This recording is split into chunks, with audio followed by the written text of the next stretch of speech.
There is a special kind of excitement that appears when a camera launch gets close and the rumors begin to line up. That is exactly what is happening with the rumored Sony FX3 II. Regulatory activity in China has reportedly added credibility to the camera's existence, while several tracking sources have pointed toward an August or September 2026 announcement window.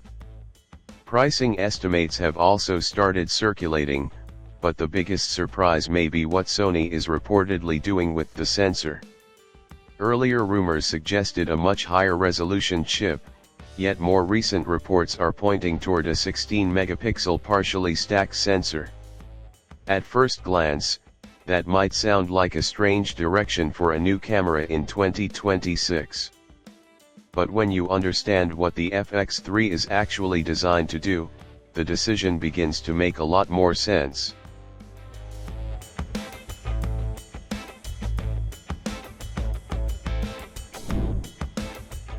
The original FX3 became popular for a very specific reason. It was never intended to win a megapixel competition.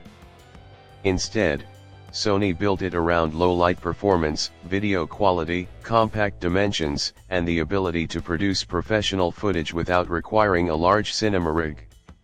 Its 12.1 megapixel sensor, shared with the A7S III platform, became one of the most recognizable characteristics of the camera.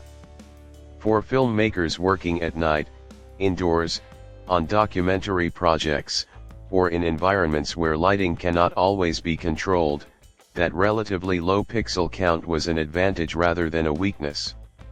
The camera became known for producing clean images at high ISO settings while maintaining useful shadow detail. That philosophy appears to be continuing with the rumored Sony FX3 II. Instead of dramatically increasing resolution, Sony could be focusing on improving the speed and behavior of the sensor. The rumored 16-megapixel partially stacked architecture would represent a relatively modest increase in resolution while potentially delivering a much more meaningful improvement in readout speed. For video creators, that could be far more valuable than simply adding millions of extra pixels. One of the biggest advantages of faster sensor readout is reduced rolling shutter. CMOS sensors do not normally capture the entire image at exactly the same instant. The sensor reads different portions of the frame sequentially, and when the camera or subject moves quickly, that can create unwanted distortion.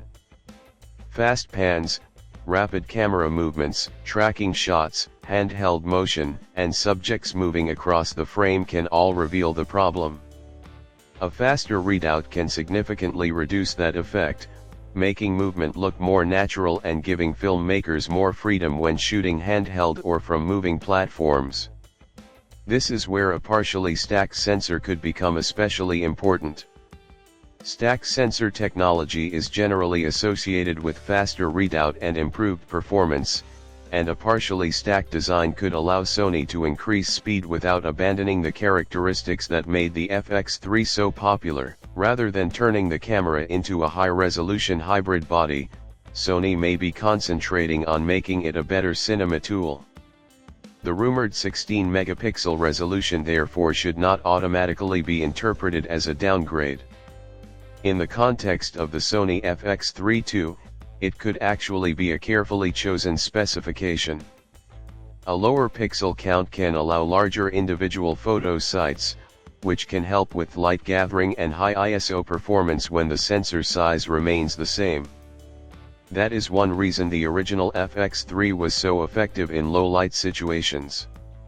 Moving from 12.1 megapixels to around 16 megapixels could potentially provide a little more flexibility for still images and reframing while preserving the low light character that filmmakers expect from this camera family. This would also help Sony maintain a clear distinction between the FX3 II and its higher resolution alpha cameras. Sony already offers numerous cameras aimed at photographers who want extremely detailed still images. The FX3 does not need to compete with those models. Its job is different. It needs to deliver reliable video, excellent autofocus, strong low-light performance, manageable file sizes, and professional operation in a compact body. If the rumors are accurate, the FX3 II could be Sony doubling down on that identity rather than changing direction. Another major rumored improvement is active internal cooling.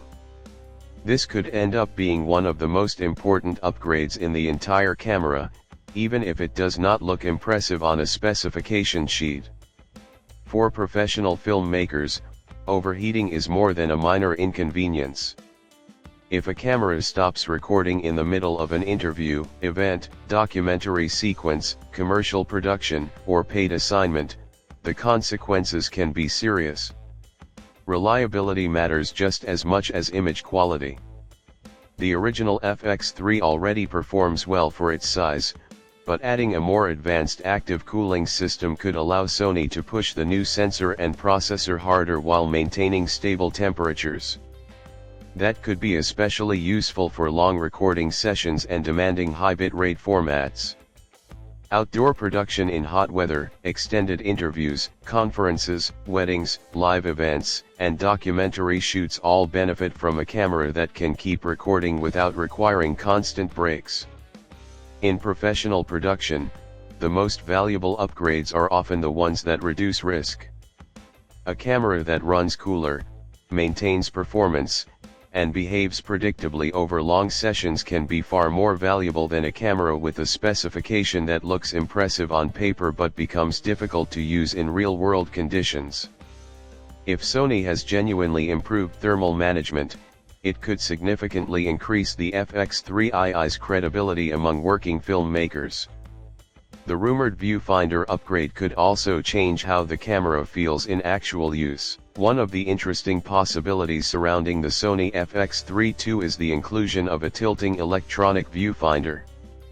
The original FX3 was designed heavily around its rear display, which works well for many video setups but can become awkward in certain shooting positions.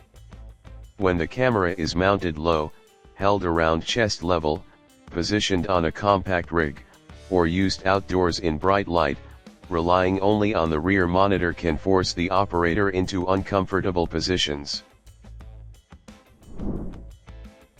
The rumored Sony FX3 II therefore looks less like a revolution and more like the logical evolution of a camera that already found its audience.